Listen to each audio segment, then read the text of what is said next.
అరే పెద్దడా, నా వల్ల కావట్లేదురా. చిన్నోడు జాగ్రత్తరా. నానా నానా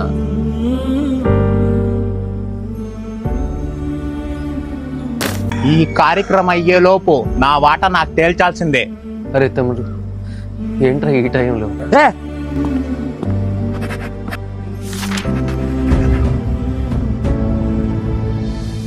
అరే చరణ్, ఈ డబ్బంతా తీసుకెళ్లి బంగారం మీద ఇన్వెస్ట్, లేదంటే ఫిక్స్డ్ డిపాజిట్ చేయి. భవిష్యత్ బాగుంటదిరా. అన్న, మీ వాటా కింద వచ్చిన డబ్బుని మీ నాన్నగారికి గుర్తుగా భూమి మీద ఇన్వెస్ట్ చేయండి. మనుషులైనా మోసం చేస్తారేమో గానీ భూమిని నమ్ముకున్నాడు ఎప్పటికీ మోసపోడు.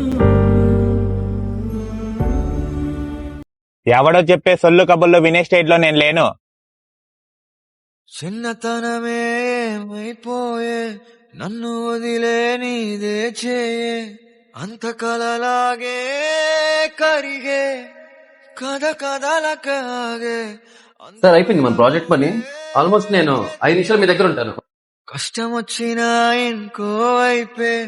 బిజినెస్ లో లాస్ అయ్యి ఉన్నదంతా పోగొట్టుకున్నా అన్న. ఇంట్లో పరిస్థితి బాగాలేదు, అడగాలంటే ఏదోలా ఉంది. చూచే అన్న. జిన్ని గుండె నాదే అన్నా అంటేనే ఉన్నానంటూనే